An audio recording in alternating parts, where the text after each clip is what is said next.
Over the last few weeks, a number of you, no doubt, will have found yourself invited to a work Christmas party. And the research carried out by all people by Mecca Bingo suggests that upon hearing the news, about a third of you started to look for ways to make your excuses and avoid turning up. The same third who now, I see, in this congregation have their eyes averted and downcast, no doubt. Well, it's too late for my following piece of advice to be any use to you this year, but you can jot it down for next. I suggest the following excuse. I've had a word with Southern Trains. They've told me that the 6:45 next Thursday is due to be cancelled at short notice, and I'm going to save myself the bother. Of those of you who did go to the work party, about a third of you will have conjured up an excuse so that you could recover on the couch the next day, rather than going into work. I imagine that's all those who are not looking at me because they haven't made it here this evening. The most popular of those excuses is, of course, food poisoning, which so often arises after such events despite the stringent food safety precautions observed by all modern catering companies. This excuse can actually work if you get enough of your colleagues to agree to the same story, and of course, as long as the caterers are not your friends. Our staff team here at St Mary Abbots doesn't have a Christmas party, apart from, Christmas. This evening is about as close as we get. So, Mother Emma, if I don't make it in tomorrow, then it's because I was up really late tonight, and by the end, I'd had too much to drink. Whilst we might have been brewing up excuses to avoid the enforced bits of Christmas cheer that we don't like, one of the striking themes of the Christmas story in the Gospels is how few of the characters offer excuses. And they have much more good reason to than we do. Mary could have responded to the angel's message, "Absolutely not. I don't want any part of this mad plan, thank you very much. Keep it to yourself." But she didn't.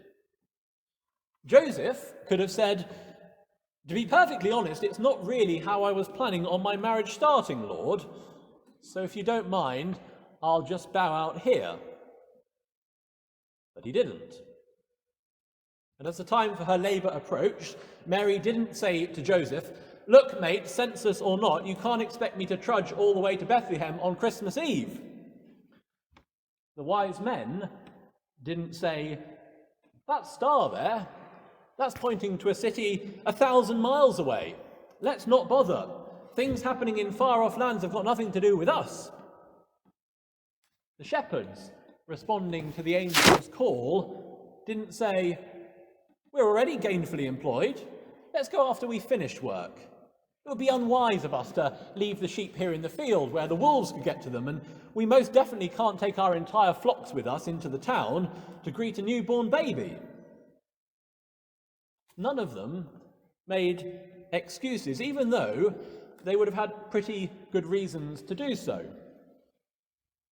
And yet, when God calls us into his service, when he invites us to be a part of his work in the world, sometimes we don't find it too hard to make an excuse. "Sorry, I'm busy with work." Does that sound familiar? Perhaps if we had been the shepherds, we would have said, "Sorry, I'm too busy with work." "It's 1,000 miles away, it's got nothing to do with me." Does that sound familiar? Perhaps if we had been the Magi, we would have said, "Sorry, Lord, it's 1,000 miles away, it's got nothing to do with me." Perhaps if we had been Mary, we would have said, "I'm too young for this kind of responsibility. Find someone better qualified. You can't possibly want me. There must be better candidates." Perhaps if we were Joseph, we would have said, "Lord, that's all a bit messier than I would have liked, and it's a bit embarrassing, and people are going to talk, so count me out." The point is that all those excuses seem reasonable. We wouldn't hold it against them had they offered those reservations. Indeed, Joseph does have some quite understandable misgivings when he first finds out about Mary's pregnancy. But had they made their excuses, rather than followed God's calling in their lives, they would have missed the greatest moment in the world's history. But you might be sitting there thinking, well, I'm never going to have so central a role as Mary. And frankly, what difference would it have made anyway had it been one more or one fewer shepherd who turned up? Maybe in God's grand scheme, I'm one of the characters who doesn't get one of the lines. Can it really matter? And my emphatic answer to you is yes. Yes, it can matter. Yes, it does matter.